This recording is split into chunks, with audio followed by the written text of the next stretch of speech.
President Donald Trump. Photo by Chipsamoda Village at Images Washington app. To hear Donald Trump talk, you'd think Barack Obama was the president who stole Christmas.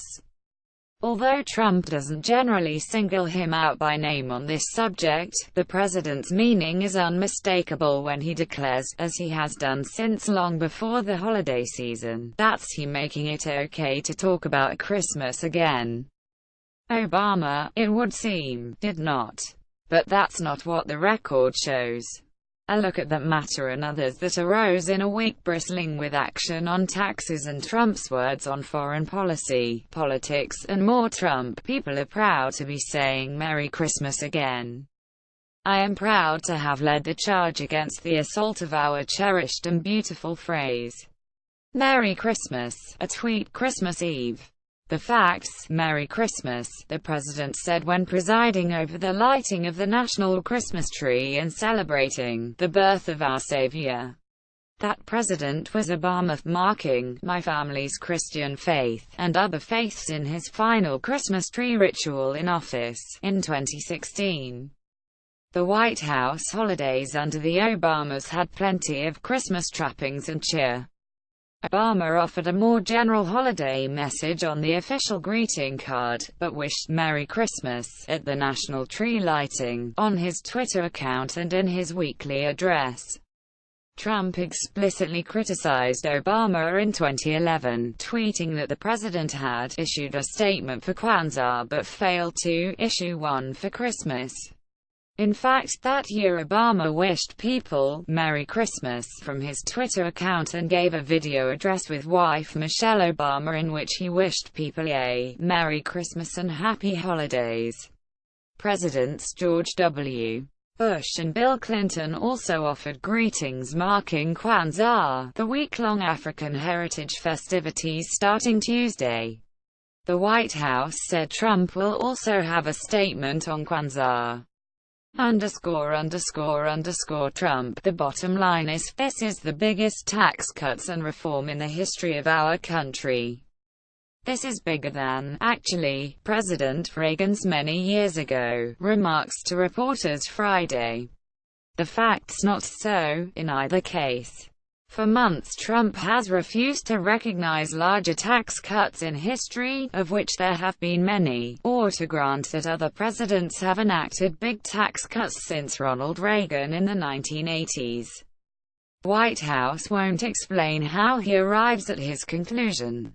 An October analysis by the Committee for a Responsible Federal Budget found that it would be the eighth biggest since 1918. As a percentage of the total economy, Reagan's 1981 cut is the biggest, followed by the 1945 rollback of taxes that financed World War II.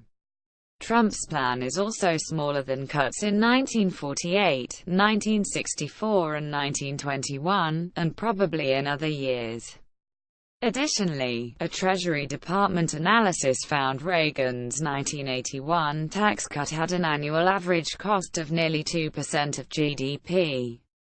This would translate into roughly $400 billion in today's dollars. The current tax cuts peak at $280 billion in 2019.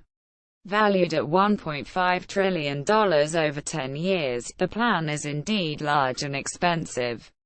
But it's much smaller than originally intended. Back in the spring, it was shaping up as a $5.5 trillion package. Even then it would have only been the third largest since 1940 as a share of gross domestic product. The government uses percentage of GDP to measure most budget and tax issues over time because that measure puts tax revenues and federal outlays in context relative to the entire economy. Vice President Mike Pence, you're delivering on that middle-class miracle, to Trump at a cabinet meeting Wednesday. The fact modest doesn't usually make for a miracle. Pence's praise to the boss reflects Trump's assertion that it's a tax bill for the middle class, as he often put it, but average people are not the prime beneficiaries of the tax cuts. Aside from businesses, rich people get the most.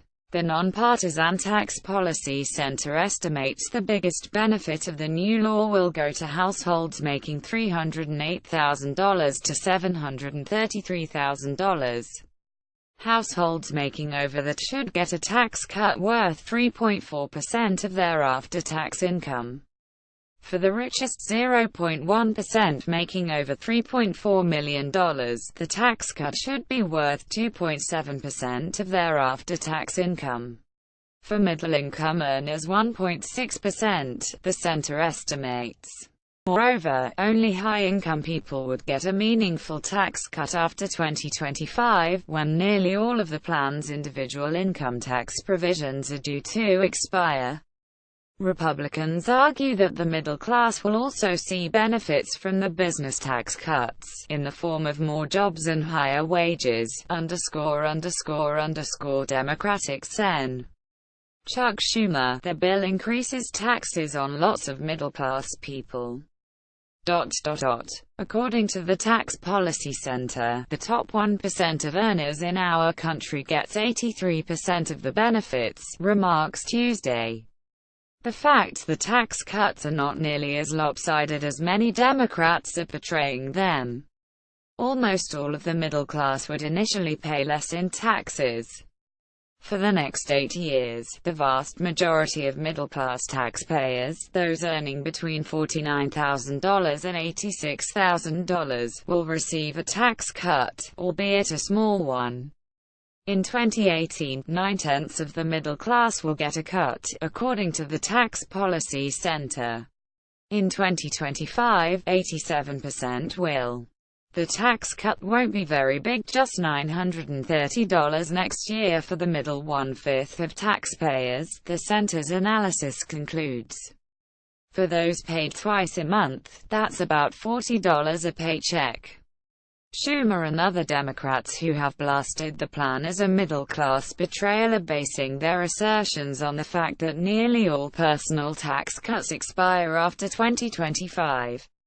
That would result in a slight tax increase for about 2/3 of the middle class by 2027. The top 1% would still get a cut that year.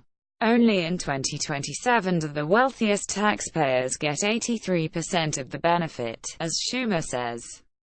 In 2018, roughly 21% of the tax cuts benefits go to the richest 1%, a much smaller figure, though still a disproportionate share. Just 11% will go to the middle 1/5. Rep. Nancy Pelosi, House Democratic leader, 86 million middle-class families get a tax hike, tweet Wednesday. The fact's she's ignoring all the middle-class tax cuts before 2027 that year. Taxes will be slightly higher for the middle class unless the cuts are extended. Trump on his tax legislation. Obamacare has been repealed in this bill, remarks Wednesday. The fact it hasn't. The tax plan ends fines for people who don't carry health insurance. That's a major change, but far from the dismantling of the health law.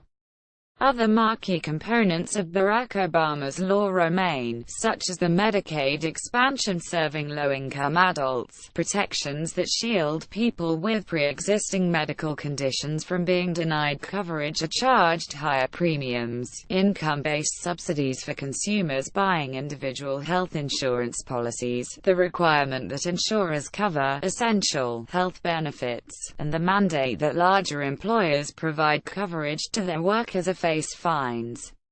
Also, the tax law doesn't repeal fines for uninsured individuals until the start of 2019, meaning the individual mandate is still in force for next year unless the administration acts to waive the penalties. Trump. When the individual mandate is being repealed, that means Obamacare is being repealed because they get their money from the individual mandate, remarks Wednesday. The facts, this is also wrong. The fines on people who don't carry health insurance only provide a small fraction of the financing for the program. Most of the money comes from higher taxes on upper-income people, cuts in Medicare payments to service providers, and other tax increases. The Congressional Budget Office estimated that fines from uninsured people would total $3 billion this year, while the government's cost for the coverage provided under the health law would total about $117 billion. Trump on his predecessors, they put American energy under lock and key, speech Monday. The facts on the contrary, energy production was unleashed during Obama's presidency, largely because of advances in hydraulic fracturing that made it economical to tap vast reserves of natural gas. Oil production also greatly increased, reducing imports. Before the presidential election last year, the U.S. for the first time in decades was getting more energy domestically than it imports. The government estimated this year that the U.S. could switch from being a net importer of energy to being a net exporter as early as 2019, depending on what happens to oil prices, energy resources and economic growth. Trump, a Republican, has rolled back some obstacles for the coal industry, which indeed complained of overregulation by Obama, a Democrat. But coal's decline in recent years was driven mainly by competition from cheap natural gas. Despite his rhetoric about U.S. energy production, one of Trump's most consequential actions as president has been to open the U.S. to another source of foreign oil, with his approval of the Keystone XL pipeline from Canada. Obama's 12-term predecessor, Republican George W. Bush, was no adversary of the energy industry. Neither president put energy under lock and key. Find app fact checks at http://satnews.com. Targa fact check ____. Associated Press writers Josh Boak and Ricardo Alonso-Aldivar contributed to this report. Copyright 2017 The Associated Press.